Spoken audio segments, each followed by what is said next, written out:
محمد وآل محمد وعجل أعوذ بالله من الشيطان اللعين الرجيم بسم الله الرحمن الرحيم عن جابر بن عبد الله العنصاري أنه قال عن فاطمة الزهراء عليها السلام بنت رسول الله صلى الله عليه وآله قال سمعت فاطمة أنها قالت دخل علي رسول الله في بعض الأيام السلام عليك يا فاطمة وقلت عليك السلام قال إني أجد في بدني ضعفا فقلت له أعيذك بالله يا عبتاه من الضعف فقال يا فاطمة أعيتيني بالقصاع اليماني فقدتيني به فآتيته بالكساء اليماني فغطيته به فسرت أنظر إليه وإذا وجهه يتلعلو كأنه البدر في ليلة تمامه وكماله صلوات اللهم صل على محمد وآل محمد فما كانت إلا ساعة وإذا بولدي الحسن قد أقبل فقال السلام عليك يا أمه فقلت وعليك السلام يا قرة عيني وثمرة فؤادي فقال يا أمه إني أشم عندك رائحة طيبة كأنها رائحة جدي رسول الله صلى الله عليه وآله فقلت نعم إن جدك تحت الكساء فأقبل الحسن نحو الكساء وقال السلام عليك يا جداه يا رسول الله أتحزن لي أن أدخل معك تحت الكساء فقال عليك السلام يا ولدي ويا صاحب حوزي قد عظمت لك فدخل معه تحت الكساء فما كانت إلا ساعة وإذا بولدي الحسين قد أقبل وقال السلام عليك يا أمه فقلت وعليك السلام يا ولدي ويا قرة عيني وثمرة فؤادي فقال لي يا أمه إني أشم عندك رائحة طيبة كأنها رائحة جدي رسول الله صلى الله عليه وآله فقلت نعم إن جدك وأخاك تحت الكساء فدنا الحسين نحو الكساء وقال السلام عليك يا جدة السلام عليك يا من اختاره الله أتحزن لي أن أكون معكما تحت الكساء فقال وعليك السلام يا ولدي ويا شافع أمتي قد عظمت لك فدخل معهما تحت الكساء فأقبل عند ذلك أبو الحسن علي بن أبي طالب وقال السلام عليك يا بنت رسول الله فقلت وعليك السلام يا أبا الحسن ويا أمير المؤمنين وقال يا فاطمة إني أشم عندك رائحة طيبة كأنها رائحة أخي وابن عمي رسول الله صلى الله عليه وآله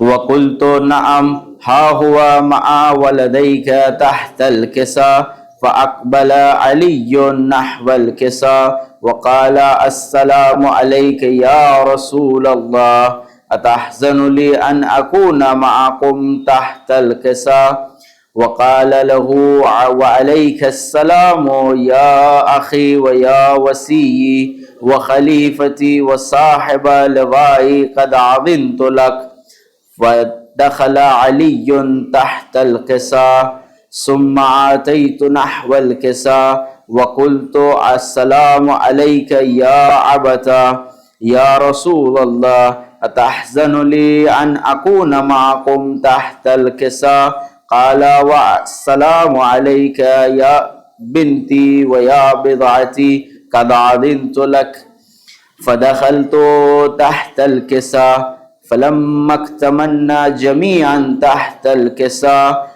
أخذ أبي رسول الله بطرف الكساء وأومع بيده اليمنى إلى السماء وقال اللهم إن هؤلاء أهل بيتي وخاصتي وحامتي لحمهم لحمي ودمهم دمي يؤلمني ما يؤلمهم ويحزنني ما يحزنهم أنا حرب لمن حاربكم وسلم لمن سالمكم وعدو لمن عاداهم ومحب لمن أحبهم إنهم مني وأنا منهم فاجعل صلواتك وبركاتك ورحمتك وغفرانك ورضوانك علي وعليهم وأذهب عنهم الرجس وطهرهم تطهيرا اللهم صل على محمد وآل محمد. فقال الله عز وجل يا ملائكتي ويا سكان السماوات إني ما خلقت السماء مبنية ولا أرضا مدحية ولا قمرا منيرا ولا شمسا مضيئة ولا فلكا يدور ولا بحرا يجري ولا فلكا يسري إلا في محبة هؤلاء الخمسة الذين هم تحت الكساء. فقال الأمين جبرائيل يا رب ومن تحت الكساء؟ فقال عز وجل هم أهل بيت النبوة ومعدن الرسالة هم فاطمة وأبوها وبعلها وبنوها. اللهم صل على محمد وآل محمد وعجل فرجهم. فقال جبرائيل يا رب أتحزن لي أن أحبط إلى الأرض لأكون معهم سادسا؟ فقال الله نعم قد أذنت لك. فحبط الأمين جبرائيل وقال السلام عليك يا رسول الله. العلي لا يقرئك السلام ويخصك بالتحية والإكرام ويقول لك وعزتي وجلالي إني ما خلقت السماء مبنية ولا أرضا مدحية ولا قمرا منيرا ولا شمسا مضيعة ولا فلكا يدور ولا بحرا يجري ولا فلكا يسري إلا لعجلكم ومحبتكم وقد أذن لي أن أدخل معكم فهل تأذن لي يا رسول الله؟ فقال رسول الله وعليك السلام يا أمين وحي الله إنه نعم قد أذنت لك. فدخل جبرائيل معنا تحت الكساء فقال لعبي إن الله قد أوحى إليكم يقول إنما يريد الله ليذهب عنكم الرجس أهل البيت ويطهركم تطهيرا. اللهم صل على محمد وعلى محمد. فقال علي لعبي يا رسول الله أخبرني ما لجلوسنا هذا تحت الكساء من الفضل عند الله. فقال النبي صلى الله عليه وآله والذي بعثني بالحق نبيا واستفاني بالرسالة نجيا ما ذكر خبرنا هذا في محفل من محافل أهل الأرض وفيه جمع من شيعتنا ومحبينا إلا ونزلت عليهم الرحمة وحفت بهم الملائكة واستغفرت لهم إلى أن يتفرقوا. فقال علي إذا والله فزنا وفاز شيعتنا ورب الكعبة.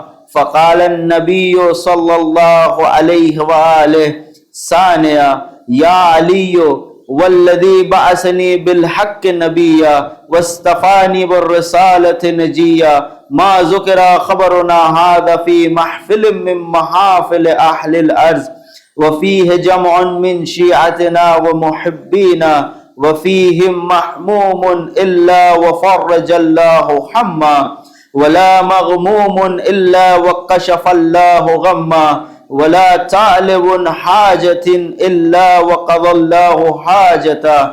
فقال علي إذن والله فضنا وسعدنا وكذلك شيعتنا فعزوا وسعدوا في الدنيا والآخرة ورب الكعبة. صلوات.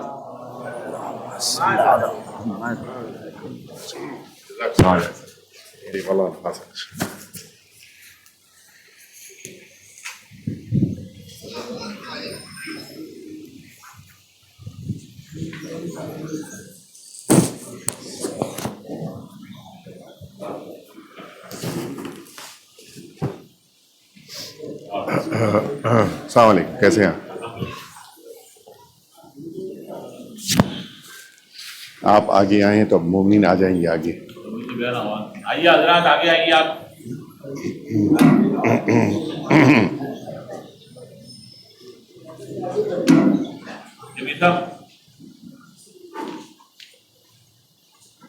رحم اللہ من قرأ الفاتحہ.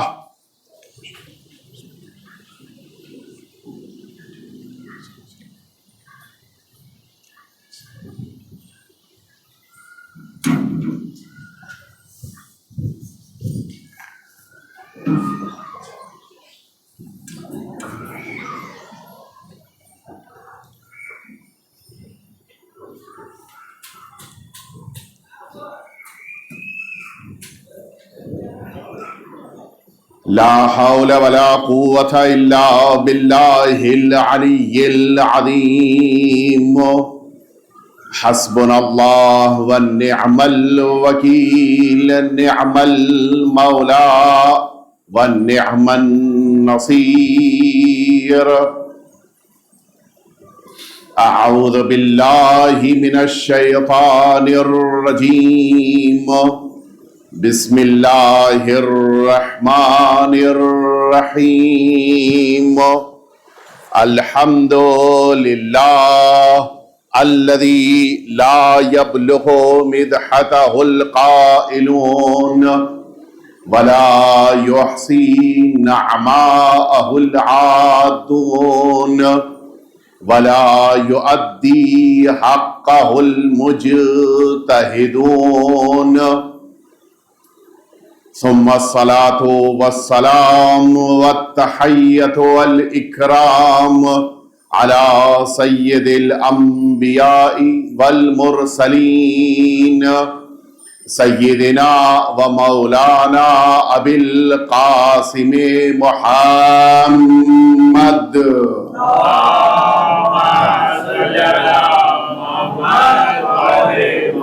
صلی اللہ علیہ وعلا اہل بیتہ الاطیبین الانجبین الذین اذهب اللہ عنہم الرجس وطہرہم تطہیرا.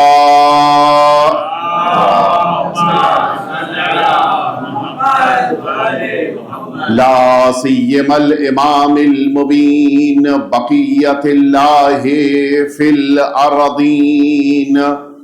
أرواحنا وأرواح العالمين لتراب مقدمه الفداء، واللعنة الدائمة الباقية على أعدائهم أجمعين. أما بعد، فقد قال الله الحكيم في كتابه المبين وهو أصدق الصادقين وقوله الحق.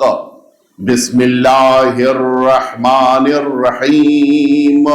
يا أيها الذين آمنوا كتب عليكم الصيام كما كتب على الذين من قبلكم لعلکم تتقون. صلوات.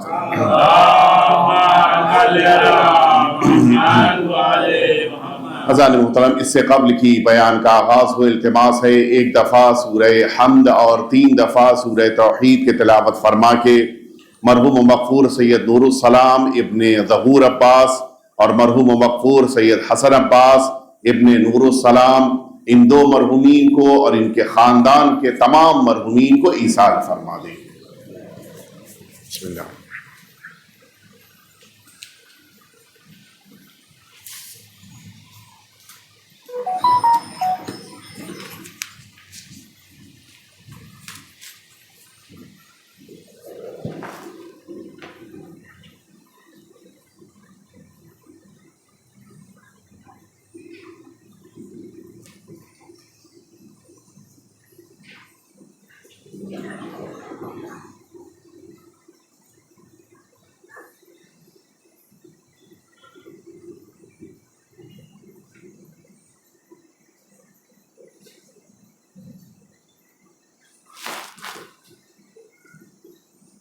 حضرات محترم، آج کی یہ تاریخ ہمارے درمیان ماہ مبارک رمضان کی 11، وہ تاریخ کے جو یقیناً ہم سب کے لیے ایک ایسی تاریخ کے جس کی بنا پر مدتوں، اور نہ صرف یہ کہ مدتوں بلکہ برسہ برس ہمیں یہ تاریخ یاد رہے گی اس اعتبار سے کہ ایک عظیم الشان وہ ذات کہ جس نے پوری زندگی خدمت دین، خدمت اسلام میں صرف کیا اور پھر آخر میں اس درجہ شہادت پر فائز ہو کر اس دنیا کو الوداع کہا، کہ جس شہادت کی تمنا نہ صرف یہ کہ وہ خود کرتے رہے بلکہ جس کی تمنا کرنے کے لیے تمام امت سے تاکید کی گئی ہے. یقیناً ایک عظیم سعادت ہے کہ انسان اپنی زندگی کا نذرانہ، اپنی جان کا نذرانہ اپنے پروردگار کی بارگاہ میں پیش کرے اور شہادت کے عظیم اور رفیع درجے پر فائز ہو کر اس دنیا سے رخصت ہو.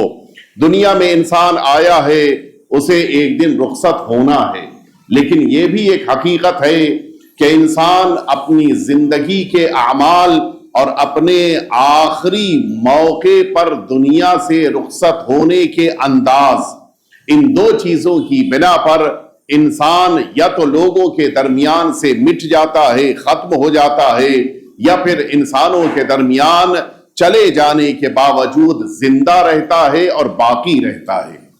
خوش نصیب وہی افراد ہیں کہ جو اپنی زندگیوں کو اس طرح سے گزاریں کہ جب تک باحیات رہیں تب تک لوگ ملنے کی تمنا کریں، جب دنیا سے رخصت ہو جائیں تو پھر لوگ ان کے سوگ میں بیٹھیں. سرکار امیر المؤمنین حضرت علی ابن ابی طالب علیہ السلام، آپ کا وہ معرکۃ العرا جملہ کہ تقریباً جس کا مفہوم یہ کہ مولا نے فرمایا کہ اس طرح سے زندگی گزارو کہ جب تم لوگوں کے درمیان رہو تو لوگ تم سے ملنے کے مشتاق رہیں، اور جب تم مریض ہو جاؤ تو تمہاری عیادت کرنے کے لیے لوگ تمہارے پاس آئیں، اور جب تم دنیا سے رخصت ہو جاؤ تو تمہارے لیے آنکھیں نمناک ہو جائیں، غمناک ہو جائیں. یہ بہت عظیم درجہ ہوتا ہے. یہ تینوں مرحلوں میں انسان اکثر و بیشتر کامیاب نہیں ہوتا. درمیان میں رہنے کے باوجود انسان ملنا بہت سارے اوقات پسند نہیں کرتا. حتیٰ بیمار ہو جانے کے موقع پر انسان عیادت کرنے کے لیے آنے پر راضی نہیں ہوتا، اور پھر جب دنیا سے چلا جائے تو آخری خدمت یہ ہوتی ہے کہ انسان لے جا کر اسے قبرستان میں دفن کر دے اور اس کے بعد فراموش کر دیا جائے. لیکن اگر ان تینوں مرحلوں میں انسان نے اللہ کی بارگاہ میں رتبہ اور درجہ حاصل کیا ہے تو ان تینوں درجوں میں، ان تینوں مرحلوں میں انسان یقینی طور کے اوپر کامیاب ہوتا ہے اور دنیا سے سرخ روح ہو کر جاتا ہے. آج دنیا کی ساری طاقتیں یہ سمجھ رہی ہیں، یہ سوچ رہی ہیں کہ اس عظیم الشان مرجع، اس عظیم الشان آیت اللہ، اس عظیم الشان رہبر کو شہید کر دینے کے بعد شیعیت ختم ہو جائے گی، مٹ جائے گی، اور پھر نتیجہ یہ ہوگا کہ ایران کے اوپر قبضہ کرنا یا وہ تمام افراد کے جن کے دلوں میں اہل بیت اطہار کی محبت ہے انہیں اپنے قابو اور قبضے میں کرنا آسان ہو جائے گا۔ لیکن وہ یہ بھول گئے کہ یہ اہل بیت اطہار کے چاہنے والے ہیں، انہیں مٹانے کے لیے بھی انسان مدتوں کوشش کرتا ہے، خود مٹ جاتا ہے لیکن یہ قوم نہیں مٹتی ہے، خود فنا ہو جاتا ہے لیکن یہ قوم نہیں فنا ہوتی ہے۔ میں دیکھ رہا تھا بہت سے ایسے افراد ہیں کہ جن کو خوشی محسوس ہو رہی ہے، جن کو یہ مسرت محسوس ہو رہی ہے، جن کو یہ فرحت محسوس ہو رہی ہے کہ اچھا ہوا ایک آیت اللہ دنیا سے رخصت ہو گئے۔ وہ یہ بھول گئے کہ ایک آیت اللہ دنیا سے نہیں گئے ہیں، ایک نائب امام دنیا سے گیا ہے۔ یہ بہت بڑا درجہ ہے۔ ایک عام انسان کے لیے آخری درجہ امام کا نائب ہونا ہے، اس سے بڑا کوئی درجہ نہیں ہے۔ اگر کوئی شخصیت نائب امام کے درجے تک پہنچ جائے تو پھر ان سے متعلق گفتگو کرنے کے موقع پر ہمیں اپنی زبانوں پر توجہ دینی چاہیے۔ آج دنیا کی ظالم طاقتیں کوشش کر رہی ہیں کہ یہ رنگ دیا جائے کہ ایک ایسا انسان جو معاذ اللہ لوگوں کے درمیان محبوب نہیں تھا وہ چلا گیا، لوگوں کے درمیان جن کی کوئی پرسنالٹی شخصیت نہیں تھی چلی گئی۔ لیکن حقیقت یہ ہے کہ آج لوگوں کے درمیان وہ کل سے زیادہ محبوب بن چکے ہیں۔ کل تک جتنا انہیں چاہا جا رہا تھا، جتنا انہیں مانا جا رہا تھا، اس سے کہیں زیادہ آپ دیکھیں بعض غیر ہیں کہ جو اس وقت اس عظیم الشان شخصیت کے لیے وہ جملے کہہ رہی ہیں کہ جو جملے واقعی طور کے اوپر قابل غور ہیں، وہ مقام تعریف میں آ کر یہ جملے کہہ رہے ہیں کہ ایسی عظیم الشان شخصیت ہمارے درمیان سے رخصت ہوئی ہے کہ جو تاریخ میں جس کی کہیں مثال نہیں ملتی ہے۔ حقیقتاً ہمیں سمجھنا چاہیے، اپنی قدر کو پہچاننا چاہیے۔ اللہ رب العزت نے ہمیں جس عظیم الشان قوم کا حصہ اور جس عظیم الشان قوم کا جز قرار دیا ہے وہ لائق صد افتخار ہے، اور حقیقت یہ ہے کہ ہم نے شہادت کو اہل بیت اطہار سے سیکھا ہے۔ سرکار سید الشہداء کی شہادت کی بنا پر آج یہ قوم اپنے لیے شہادت کو افتخار سمجھتی ہے۔ سرکار امیر المؤمنین کی شہادت کی بنا پر آج یہ قوم اپنے لیے شہادت کو فخر کا مقام سمجھتی ہے۔ دنیا میں کسی قوم کے نزدیک شہادت کا وہ تصور نہیں ہے کہ جو تصور ان اہل بیت اطہار کے چاہنے والوں کے درمیان پایا جاتا ہے۔ وجہ یہی ہے، دنیا یہ سمجھتی ہے کہ ایک مرحلے پر جانے کے بعد ہم ختم ہو جائیں گے، ہم مٹ جائیں گے، جبکہ شہادت وہ تصور پیش کرتی ہے کہ جہاں پہ مٹنے کا تصور نہیں ہے بلکہ زندگی کا تصور ہے۔ اور اسی لیے قرآن مجید نے صاف لفظوں میں یہ بات کہی ہے کہ ان لوگوں کو ہرگز مردہ نہ سمجھنا۔ وَلَا تَحْسَبَنَّ الَّذِينَ قُتِلُوا فِي سَبِيلِ اللَّهِ أَمْوَاتًا، ہرگز انہیں مردہ نہ سمجھنا جو اس دنیا میں اللہ کی راہ میں قتل کر دیے گئے۔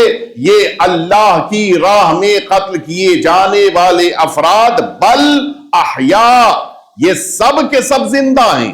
اور پھر اس کے بعد قرآن مجید نے اگلا جملہ بڑا قیمتی ہے، وَعِندَ رَبِّهِمْ يُرْزَقُونَ، یہ اپنے پروردگار کے نزدیک رزق پا رہے ہیں۔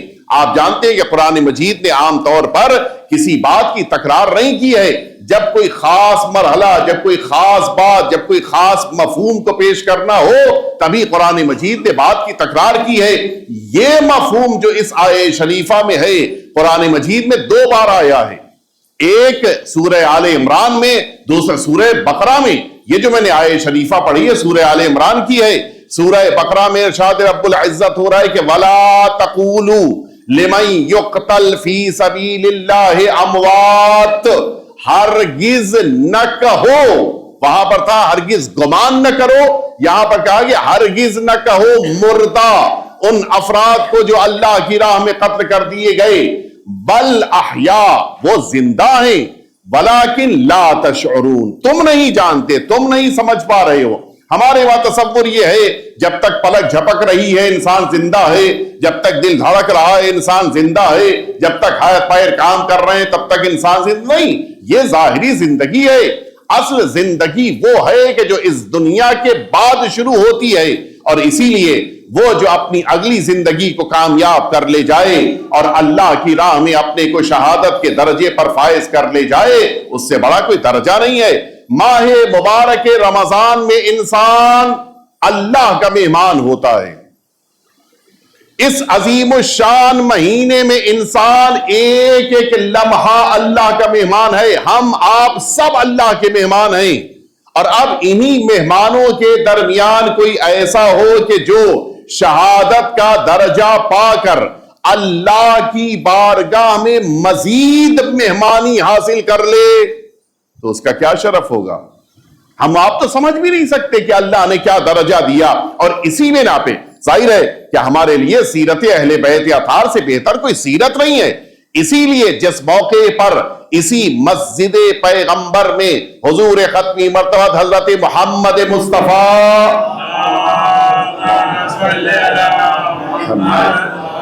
آپ نے جس موقع کے اوپر یہ جملہ فرمایا، اس ماہ مبارک رمضان کے فضائل بیان کر رہے ہیں کہ ماہ مبارک کی یہ فضیلت ہے اور یہ عظمت ہے اور یہ شرف ہے اور یہ اللہ نے رتبہ دیا ہے، ساری باتوں کے بیان کرنے کے درمیان اچانک سرکار امیر المؤمنین کو دیکھنے کے بعد رسالت مآب نے گریہ شروع کیا۔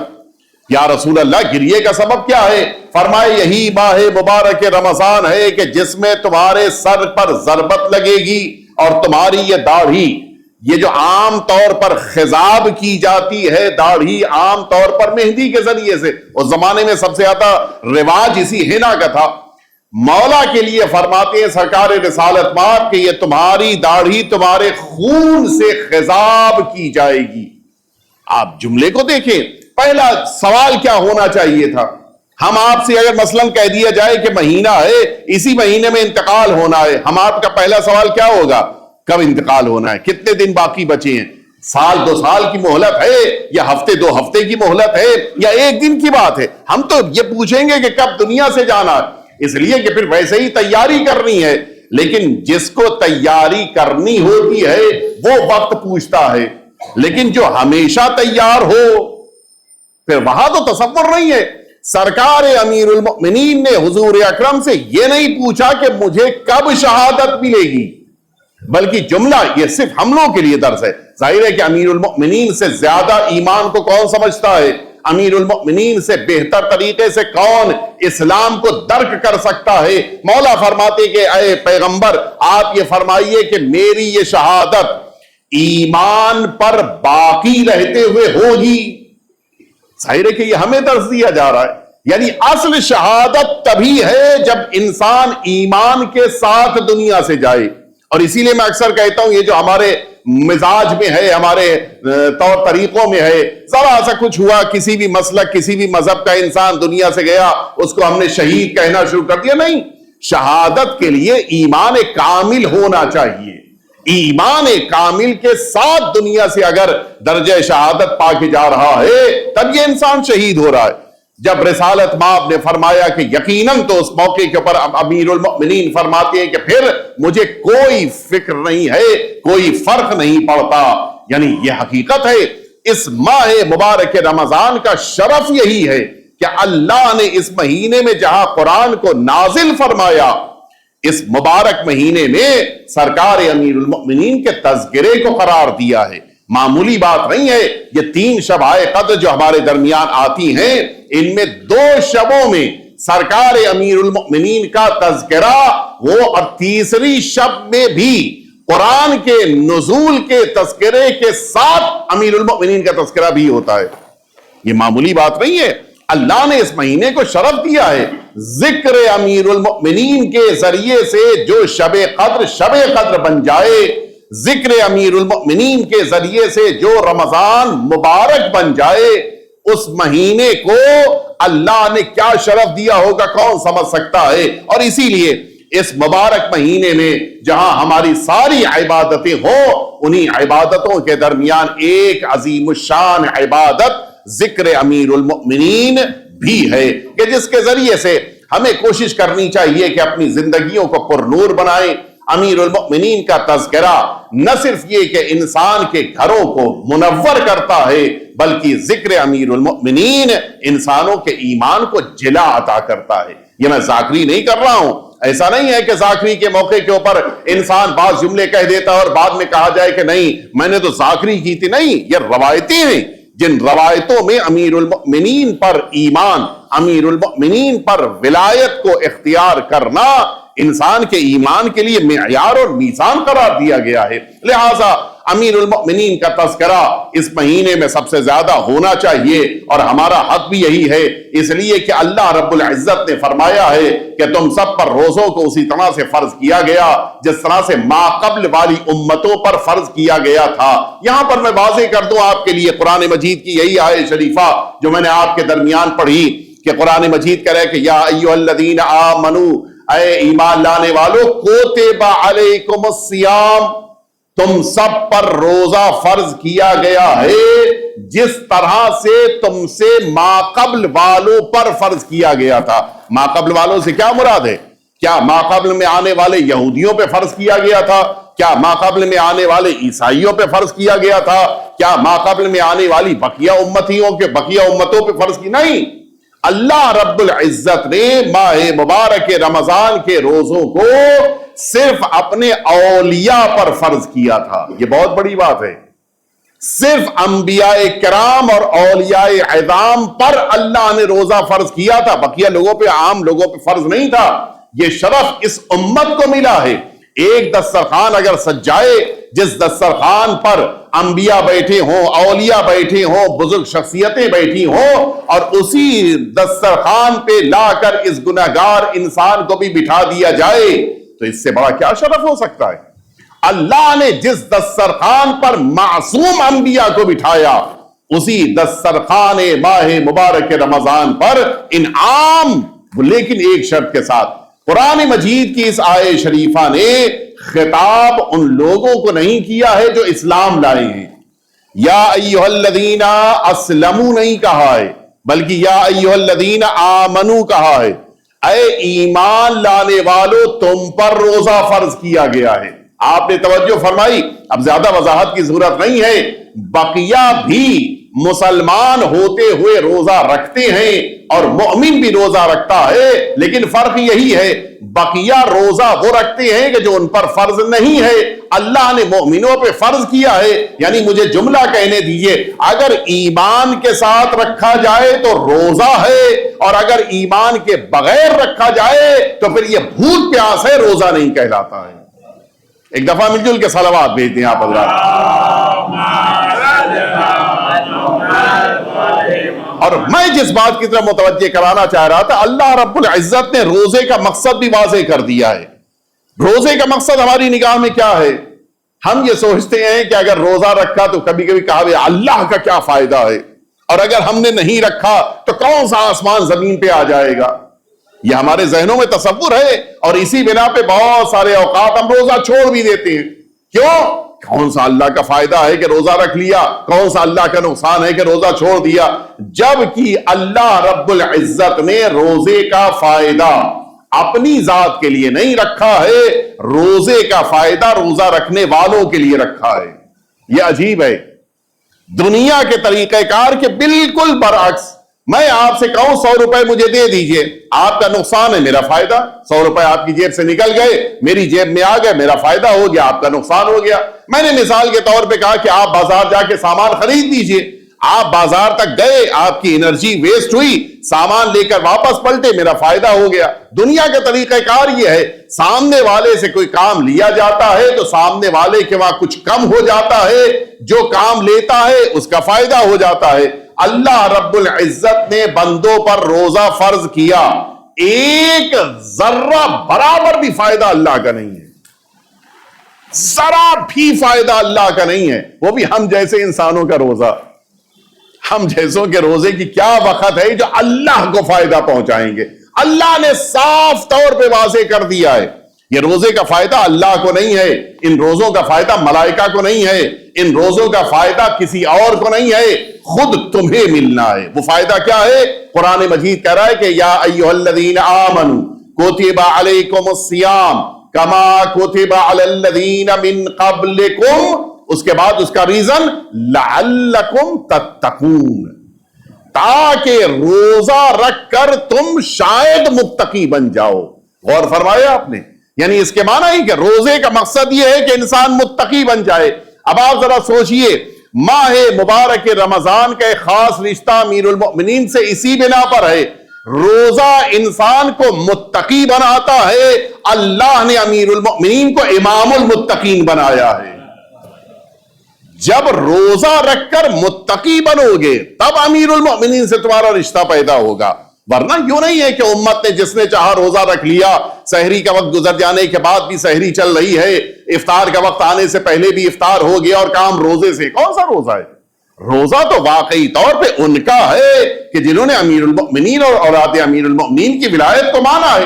اسی لیے اپنے روزوں پر ہم بہت زیادہ توجہ دیتے ہیں. متوجہ ہیں آپ؟ اللہ رب العزت نے اسی لیے چونکہ روزہ فرض کیا ہے مومنوں پر، بقیہ سے تعلق نہیں ہے. ٹھیک ہے، روزہ رکھنے کے لیے تو آپ جانتے ہیں کہ بہت سے بقیہ لوگ بھی ہیں جو اپنے اپنے اعتبار سے روزہ رکھتے ہیں اور نہ جانے کیسے وہ دین اسلام کو نہ ماننے کے باوجود روزہ رکھتے ہیں. تو ان کا روزہ یقیناً جسم کو فائدہ پہنچائے گا لیکن ایمان کو فائدہ نہیں پہنچائے گا. ایمان کا فائدہ تبھی ہے کہ جب ایمان کے ساتھ روزہ رکھا جائے. امیر المؤمنین سے روزے کا خاص رشتہ ہے. اور اب میں آپ کو لے کر چلوں، حقیقت یہ ہے کہ اس ماہ مبارک رمضان میں جتنا امیر المؤمنین کو ہم یاد کرتے جائیں گے اتنا ہی ان روزوں میں اور ہمارے ایک جان پیدا ہوتی جائے گی. معمولاً ہوتا یہ ہے کہ انسان آتا ہے ماہ مبارک رمضان میں، مثال کے طور کے اوپر کیا کرے، اب اس کے پاس کام نہیں ہے. اچھا یہ ایک توجہ رہے، سب سے بڑا کام ماہ مبارک رمضان کا یہی ہے کہ عادتوں کو توڑنا ہے. ماہ مبارک رمضان عادتوں کو توڑنے کا نام ہے. ہماری عادت ہے ہمیشہ 8 بجے بریک فاسٹ کرنے کی. ماہ مبارک رمضان میں آج کل ہمیں 5:45 سے پہلے یا 5:30 بجے ہم کو اپنے بریک فاسٹ کو لے لینا ہے. ہماری عادت تھی ہمیشہ رات میں 11 بجے رات کا کھانا کھانے کی. آج کل ہم کو 7:15 بجے 7:30 بجے کھانا کھا لینا. عادت تھی ہمیشہ ہماری کہ دوپہر کے بعد جہاں مصلے پہ کھڑے ہوئے. اچھا یہ بھی عجیب ہے، دوپہر کی نماز سے پہلے دوپہر کا کھانا نہیں یاد آتا، لیکن جیسے ہی مصلے پہ کھڑے ہوئے، نہیں آج قنوت کی دعا چھوٹی پڑھنی ہے. کیوں؟ ابھی کھانا کھانا ہے. سجدے میں جا کے لمبی دعا نہیں پڑھنی ہے. کیوں؟ ابھی کھانا کھانا ہے. یہ بار بار کھانا کھانا ہے، کھانا کھانا ہے. نتیجہ یہ ہے کہ ظہر کی پہلی رکعت سے لے کے عصر کی آخری رکعت تک کھانا تھا جو دماغ میں مسلط تھا. اللہ رب العزت نے ماہ مبارک رمضان میں انسان کے لیے دوپہر کا کھانا ہی نہیں رکھا. اب نتیجہ کیا ہے؟ اب یہ احساس ہے کہ میں اس نماز کے بعد تو فری ہوں.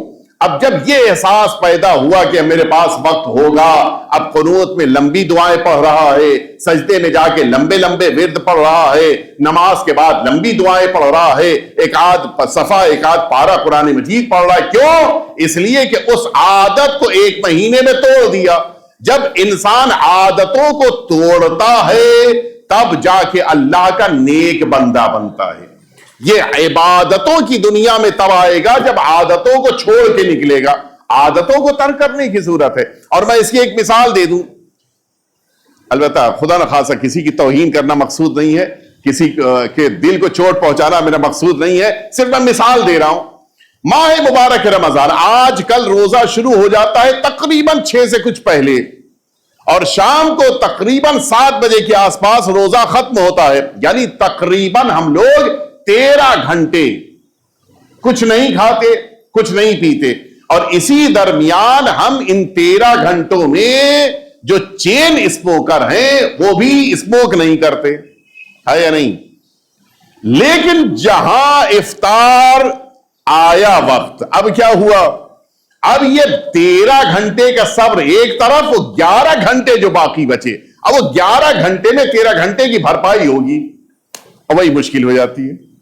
جو انسان 13 گھنٹے کام چھوڑ سکتا ہے وہ اگر واقعی طور پہ عزم مصمم کر لے، ارادہ کر لے، تو 11 گھنٹے بھی چھوڑ سکتا ہے. لیکن نہیں، ہم اس 11 گھنٹے میں اچھا یہ صرف بیچارے ان لوگوں کی توہین نہیں کر رہا ہوں خدا نخواستہ کہ جو سگریٹ پیتے ہیں، بقیہ کا بھی یہی حال ہے. آپ دیکھ لیجئے 13 گھنٹے بھوکے رہیں گے اور 11 گھنٹے اتنا کھا لیں گے کہ ماشاء اللہ سے. وہ جو 13 گھنٹے اگر شاید کھاتے عام دنوں میں تو اتنا نہ کھاتے جتنا 11 گھنٹے میں کھا لیا. تو یہ انسانی مزاج ہے. ان عادتوں کو بدلنے کی ضرورت ہے. ماہ مبارک رمضان میں بھوک اور پیاس، یہ ارے ماہ رمضان میں بھوکا رہنا ہوتا ہے. بھائی آدھے دن بھوکا رہنا ہوتا ہے، آدھے دن پیاسا بھوکا نہیں رہنا ہوتا ہے. لیکن نہیں، جو کھانے کا وقت ہے اس کو کاؤنٹ نہیں کرتے. جو نہ کھانے کا وقت ہے سب سے ارے ماہ رمضان میں تو بھوکا رہنا پڑتا ہے. بھائی ماہ رمضان میں کھانے کا بھی موقع ملتا ہے. ایک تحقیق میں دیکھ رہا تھا کہ نہیں پتا کہاں تک صحیح ہے لیکن کسی حد تک صحیح ہے، 100% صحیح نہیں ہے. وہ تحقیق میں دیکھ رہا تھا، اس میں لکھا تھا کہ جتنے فروٹس انسان عام دنوں میں سال بھر کھاتا ہے اتنا ماہ مبارک رمضان میں کھاتا ہے ایک مہینے میں. تقریباً صحیح ہے، بالکل 70% تو صحیح نہیں ہے لیکن ہے. کتنے ایسے افراد ہیں جو عام دنوں میں نارملی فروٹس نہیں یوز کرتے، ماہ رمضان میں یوز کریں گے. بہت سارے ایسے کھانے پینے کے آئٹمز ہیں جو بقیہ دنوں میں یوز نہیں ہوتے، ماہ مبارک رمضان میں یوز ہو رہے ہیں.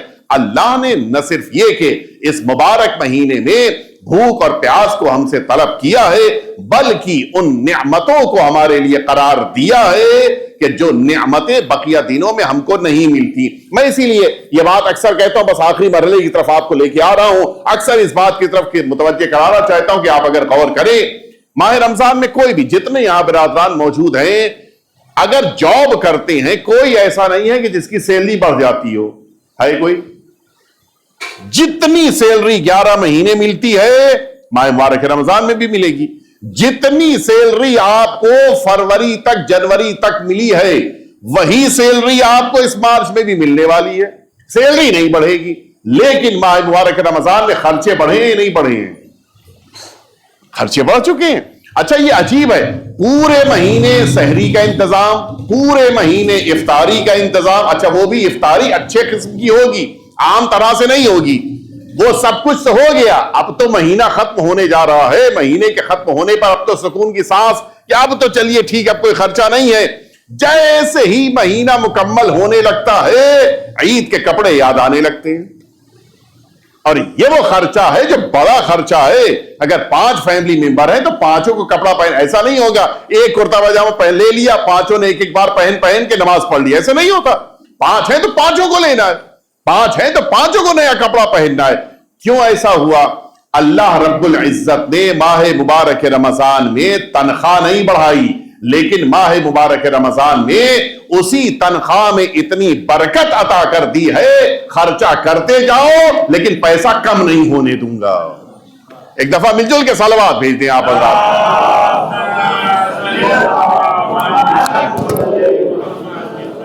حقیقت یہی ہے کہ اس مبارک مہینے میں انسان جتنا زیادہ اللہ کی بندگی کرتا جائے، اور اس کی بہترین مثال اہل بیت اطہار کے گھرانے میں موجود ہے.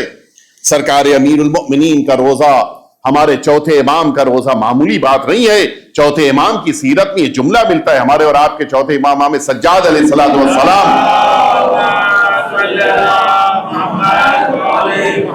آپ کی شہادت کے بعد جب آپ کے گھر میں خدمت گزار کنیز سے یہ پوچھا گیا کہ بتاؤ تم نے اتنے عرصے مولا کی خدمت کی ہے، تم مولا کے بارے میں کیا جانتی ہو؟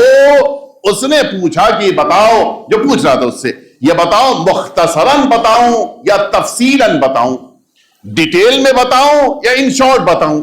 اس نے کہا دیکھو ڈیٹیل میں بتاؤ گی تو بڑا لمبا ہو جائے گا، ان شارٹ بتا دو. سنیں گے آپ اس کا جواب؟ اس نے کہا اگر مختصر سننا ہے تو مجھ سے سن لو، میں اتنے عرصے تک چوتھے امام کے گھر میں خدمت کرتی رہی، میں نے پورے سال امام کے لیے رات میں بستر نہیں بچھایا، دوپہر میں دسترخوان نہیں بچھایا. عجیب ہے، رات نمازوں میں گزری ہے اور پورے دن روزہ رکھا ہے، سوائے سال کے وہ دن کہ جن تاریخوں میں روزہ حرام ہے مولا نے کبھی روزہ ترک نہیں کیا. یہ سیرت ہے معصومین کی.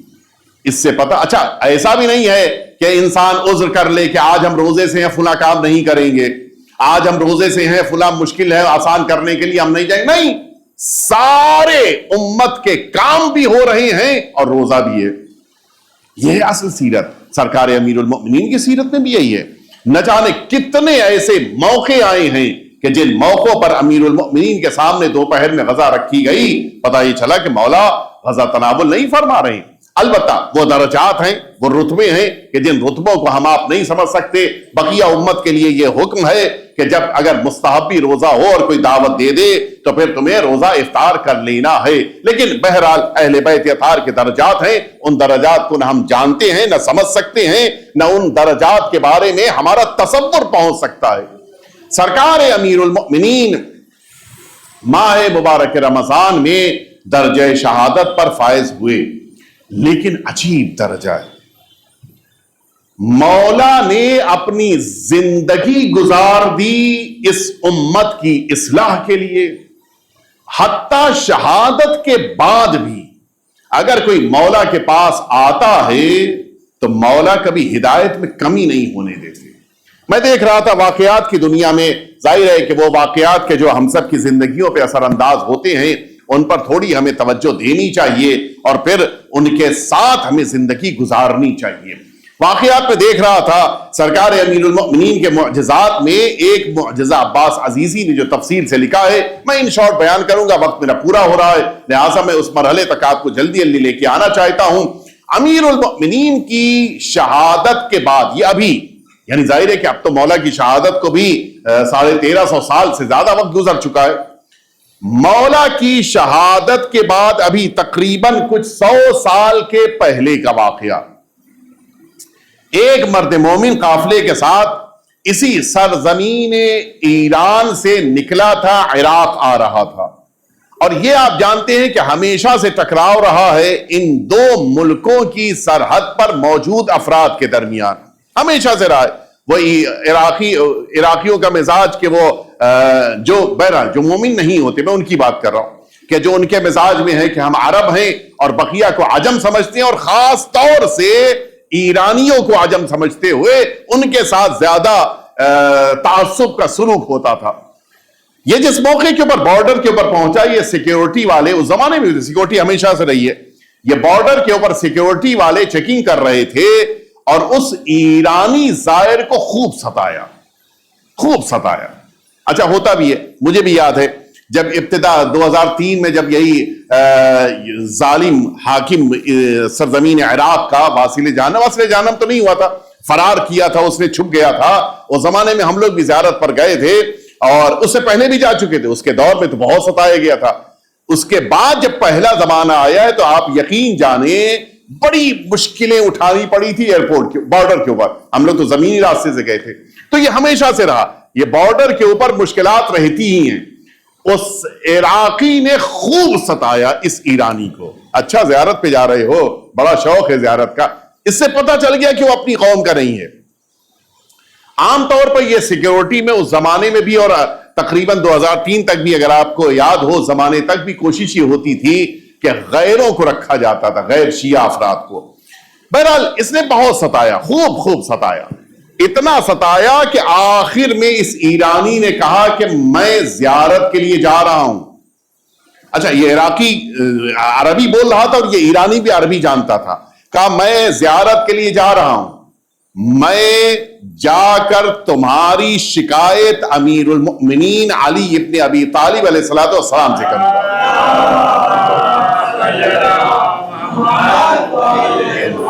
یہ سوچ کر کہ یہ بہرحال غیر شیعہ ہونے کے باوجود امیر المؤمنین کو تو مانتا ہے، امیر المؤمنین کو تو بہرحال ان کو ماننا ہی ماننا ہے چوتھا، تو بہرحال اتنا تو اس کے وہاں قدر ہوگی۔ اس نے کہا ٹھیک ہے، جا کے شکایت کر دینا، تم جا کر شکایت کر دینا، دیکھتے ہیں کیا ہوتا ہے۔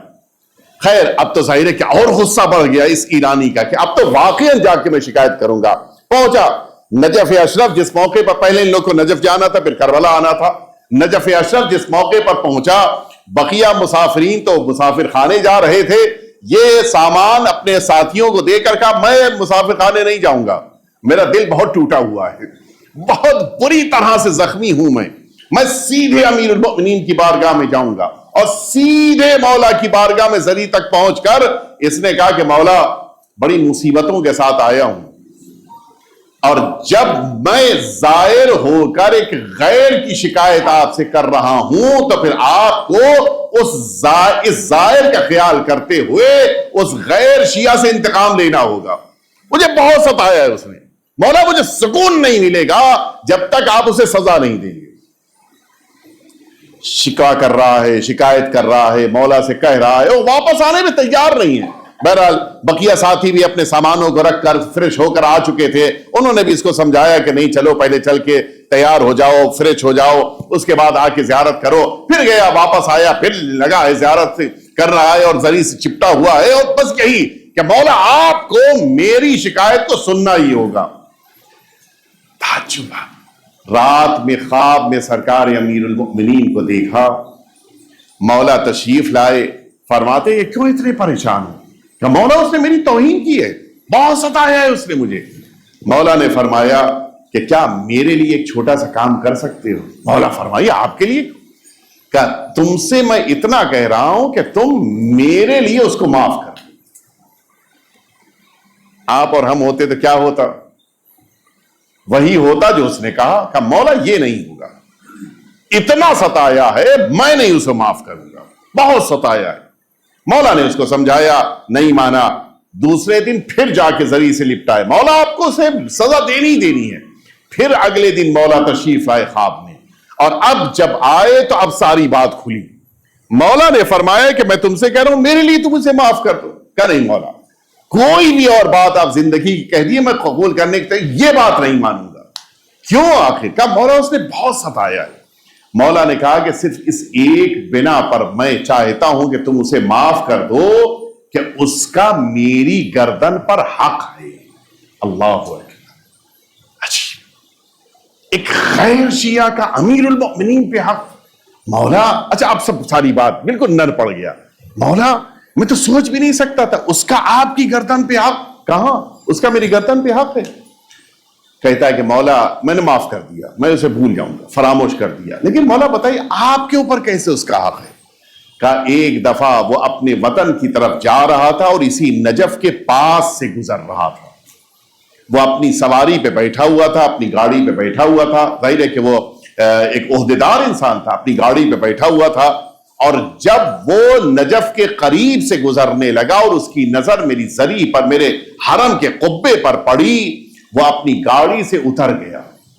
اور جہاں تک اس کی نظر کے سامنے میری یہ زری تھی, میرا یہ حرم تھا, وہاں تک وہ پیدل چل کے گیا.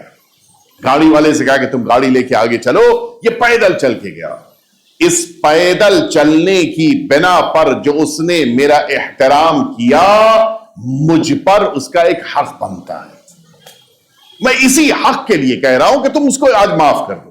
کہتے ہیں مولا میں نے معاف کر دیا, میں نے, آپ نے بتا دیا, بس اب ختم ہو گئی بات, میں نے معاف کر دیا, بات ختم ہو گئی. بقیہ زیارتیں کیا, کربلا گئے, سامرہ گئے, کاظمین گئے, بقیہ ساری زیارتیں مکمل کرنے کے بعد پھر جب یہ واپس جا رہا ہے تو اب ایک عجیب انداز سے, عجیب شوق کے ساتھ یہ زائر ایران کا واپس پلٹ رہا تھا. اور جس موقع کے اوپر بارڈر پہ پہنچا, ملا وہی غیر شیعہ, وہ جو سیکیورٹی والا تھا, بارڈر والا, وہ پھر ملا. کہ کیا ہوا, شکایت کر دی میری؟ اچھا پہچانتا تھا, سمجھ گیا, اتنا سب کچھ جھگڑا ہو چکا تھا, پہچان. شکایت کر دی میری؟ کہاں میں نے شکایت کر دی. کہ کیا ہوا, مجھ کو سزا ملی؟ کہتا ہے کہ صرف اس ایک بنا پر کہ تمہارا ایک حق امیر المؤمنین پر ہے, اس بنا پر مولا نے کہا اور میں نے تمہیں معاف کر دیا. وہ تو سمجھ ہی نہیں پایا کہ میرا کون سا حق ہے, میں نے کیا کیا ہے. کہتا ہے یہی زائر ایرانی کہ جس موقع کے اوپر تم اپنے گھر واپس پلٹ رہے تھے اور تم اس نجف اشرف کے قریب سے گزرے اور تمہاری نظر مولا کے قبے پر پڑی تھی, تم پیدل چلنے لگے تھے صرف اس احترام میں کہ یہ مولا کا حرم ہے. اس بنا پر مولا نے فرمایا کہ مجھ پر اس ایک انسان کا حق ہے, لہذا اس کے لیے میں نے تمہیں معاف کیا ہے. آپ سنیں گے وہ جو غیر تھا, صرف یہ ایک جملہ سننے کے بعد امیر المؤمنین کا ایسا عاشق بنا کہ جو اتنی اہمیت دیتے ہیں. اپنے حرم میں داخل ہونے والوں کی بات نہیں ہے, حرم کے قریب سے گزرنے والے اگر اتنی عزت دیتے ہیں مولا, تمہیں دنیا میں مولا کے علاوہ کون اتنی عزت دے سکتا ہے. ایسا عاشق بنا, سارا کام چھوڑ کے اسی وقت اس نے کہا کہ اب میں سیدھا یہاں سے جا رہا ہوں نجف، مولا کے حرم میں زندگی گزاروں گا۔ یقیناً امیر المؤمنین آج بھی ان لوگوں کو عزت دیتے ہیں، ان لوگوں کو عظمتیں عطا کرتے ہیں جو امیر المؤمنین کے لیے اپنے دل میں خاص جذبہ رکھتے ہیں۔ امیر المؤمنین غیروں کو اپنا بنا لیتے ہیں، امیر المؤمنین غیروں کے دلوں میں بھی وہ محبت ڈال دیتے ہیں کہ جو بے مثال ہوتی ہے۔ اور پھر اب یہیں پر وہ جملہ کہ جو امیر المؤمنین کی بیٹی نے اسی مہینے میں ابن ملجم سے پوچھا تھا، جس موقع کے اوپر جناب ام کلثوم کے لیے ملتا ہے کہ بابا کے اوپر گریہ فرما رہی تھی اور اسی ابن ملجم کو لا کر ایک کمرے میں رکھا گیا تھا۔ جناب ام کلثوم نے سر پہ نقاب ڈالی، آنے کے بعد کہتی ہیں کہ اے ابن ملجم بتا، کیا میرے بابا نے تمہیں کوئی تکلیف پہنچائی تھی؟ کیا میرے بابا نے تجھے کوئی اذیت پہنچائی تھی؟ یہ وہ جملہ تھا کہ جو بیٹی اپنے بابا کے بارے میں پوچھ رہی ہے۔ وجہ یہی تھی کہ جناب ام کلثوم نے امیر المؤمنین کی محبتوں کو دیکھا تھا۔ وہ امیر المؤمنین کے جو دشمنوں کے ساتھ احسان کرتے ہوں، وہ کیسے ممکن ہے کہ ابن ملجم کے ساتھ کوئی ایسا عمل کہ جس کی بنا پر وہ ناپسندیدہ عمل قرار پائے؟ یہ تو ممکن نہیں ہے۔ آگے پوچھ رہی کہ بتاؤ میرے بابا نے کوئی تکلیف پہنچائی تھی؟ میرے بابا نے تمہیں کوئی اذیت پہنچائی تھی؟ پھر کیوں تم نے میرے بابا کو قتل کیا؟ اس موقع کے اوپر اس نے جملہ کہنا، عجیب جملہ ملتا ہے، اس نے جب امیر المؤمنین کے لیے ذکر کرنا شروع کیا، اس نے ان علیین کہا۔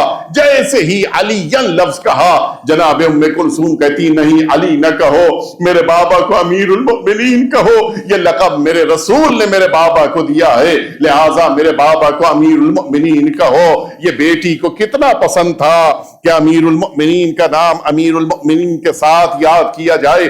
حقیقت یہ ہے کہ یہ مہینہ امیر المؤمنین کو یاد کرنے کا بھی ہے، امیر المؤمنین کے لیے سوگ منانے کا بھی مہینہ ہے۔ یہ امت امیر المؤمنین کے بعد خود کو یتیم محسوس کرتی ہے۔ جب 19 تاریخ آتی ہے، جب 20 تاریخ آتی ہے، جب 21 کی صبح آتی ہے، ایسا لگتا ہے کہ سر سے باپ کا سایہ اٹھ گیا ہو۔ وجہ یہی ہے، امیر المؤمنین سے زیادہ محبت کرنے والا، امیر المؤمنین سے زیادہ شفقت کرنے والا اس امت کے لیے کون ہو سکتا ہے؟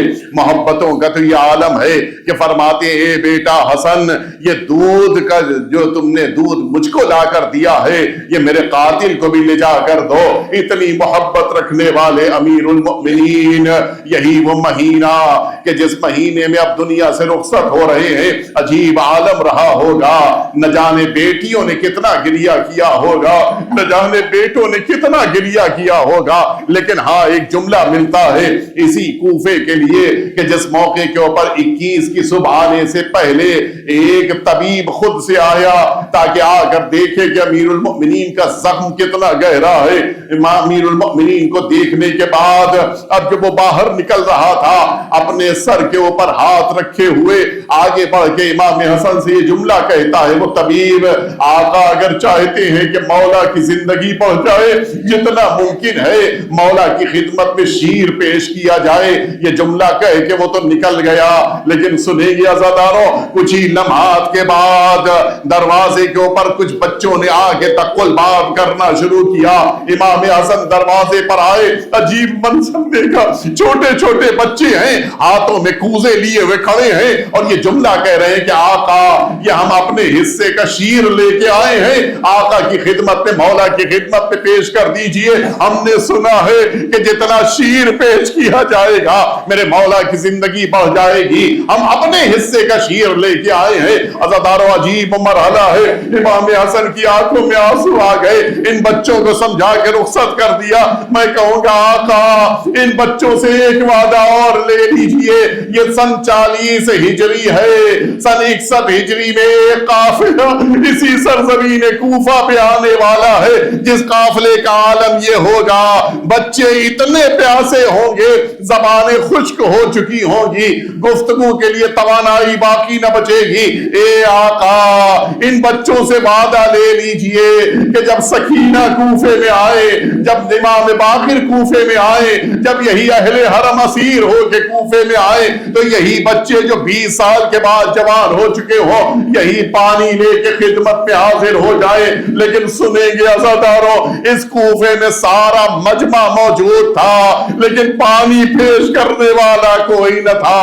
آواز دی جا رہی تھی علی اور اولاد علی کو پانی ہم نہیں دے سکتے، ان سبھی کو پیاسا رکھا جائے گا۔ ألا لعنة الله على القوم الظالمين وسيعلم الذين ظلموا أي منقلب ينقلبون إلهي بحق الزهراء وأبيها وبعلها وبنيها والسر المستودع فيها أن تصلي على محمد وآل محمد۔ پروردگار ہم سبھی کے آقا اور مولا کے ظہور میں تعجیل فرما، پروردگار ہم سبھی کو آخری امام کے خدمت گزاروں میں شمار فرما، پروردگار وہ عظیم الشان شخصیت کے جن کی شہادت واقع ہوئی، پروردگار ہمارے رہبر معظم کے درجات کو بلند سے بلند تر فرما، پروردگار مملکت ایران کی حفاظت فرما، پروردگار دشمنوں کے شر سے اس ملک کو، ان تمام شیعوں کو محفوظ فرما، پروردگار شیعان حیدر کرار دنیا میں جہاں جہاں بھی ہیں ان سبھی کی جان مال عزت آبرو کی حفاظت فرما، پروردگار وہ تمام مؤمنین اور مؤمنات جو بیمار ہیں ان سبھی کو شفائے کامل و عاجل عطا فرما، جو مؤمنین اور مؤمنات اس دنیا سے اٹھ گئے، بالخصوص یہ 2 مؤمنین کے جن کے اصال ثواب کی مجلس ہے، پروردگار ان سبھی کے درجات کو بلند سے بلند تر فرما، ان تمام مرحومین کو اہل بیت اطہار کا مہمان قرار فرما، پروردگار ہم سبھی کو اپنے مرحومین کو یاد رکھنے اور ایصال ثواب کرنے کی توفیق عنایت فرما۔ ربنا تقبل منا انک انت السمیع العلیم۔ آپ سبھی حضرات سے التماس ہے 1 دفعہ سورہ حمد اور 3 دفعہ سورہ توحید کی تلاوت فرما کے مرحوم مغفور سید نور السلام ابن ظہور عباس، مرحوم مغفور سید حسن عباس ابن نور السلام، ان 2 مرحومین کو اور ان کے خاندان کے تمام مرحومین کو ایصال فرما دیں۔ بسم اللہ الرحمن الرحیم۔